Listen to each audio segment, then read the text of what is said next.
Mungkin buat kamu yang awam dengan anime Hunter x Hunter, gue bakalan jelasin dulu singkat aja.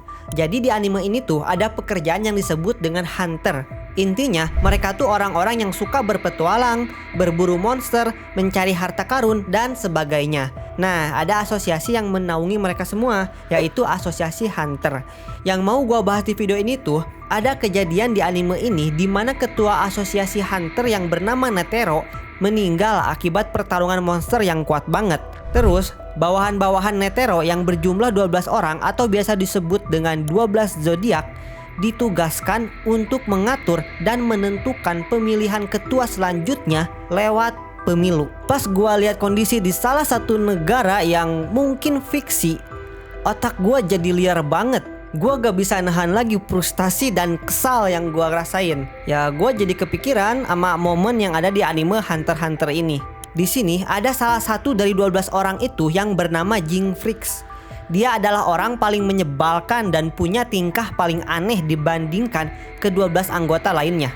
Dia menjadi salah satu dari 2 anggota yang paling dibenci oleh anggota zodiak lainnya.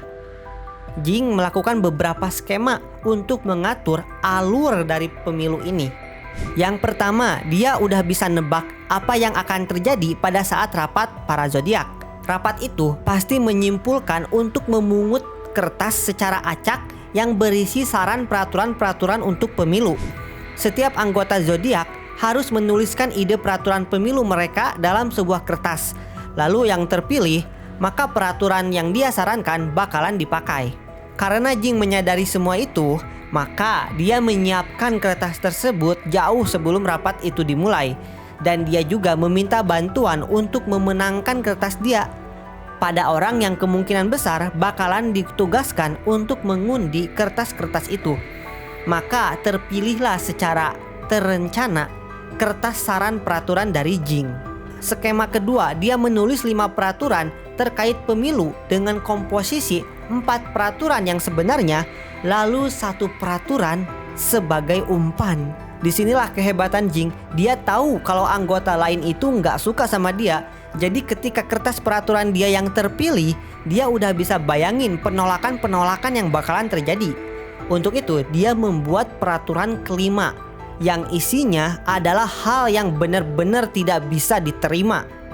Dia membuat peraturan kelima yang isinya adalah dia harus menjadi ketua pelaksana dari pemilu itu. Dan hal itu tentu saja sangat bikin geram dan marah para anggota zodiak lainnya. Maka dikomplainlah tuh poin atau peraturan kelima itu.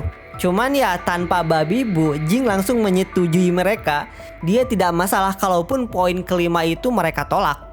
Karena yang mereka gak sadari adalah peraturan kelima itu sebenarnya cuman umpan yang dibuat untuk membuat keempat peraturan dia lainnya lebih mudah diterima.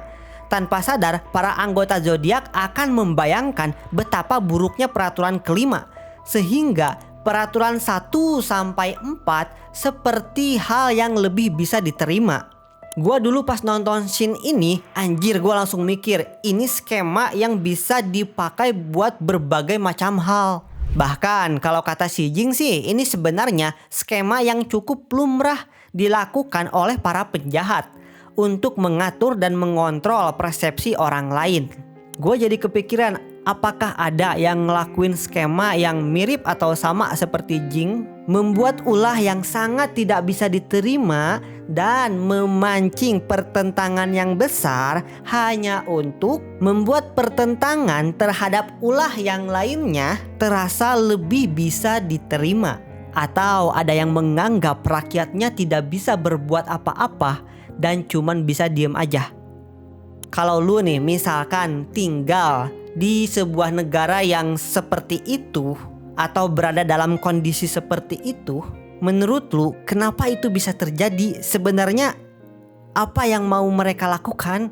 Apakah mereka ingin melakukan skema yang sama seperti Jing, atau mereka hanya benar-benar menganggap rakyatnya itu tidak bisa melakukan apa-apa? Tapi mau apapun niatnya, kalau kita tinggal di negara seperti itu, satu yang pasti berarti kita sebagai rakyat sudah diremehkan.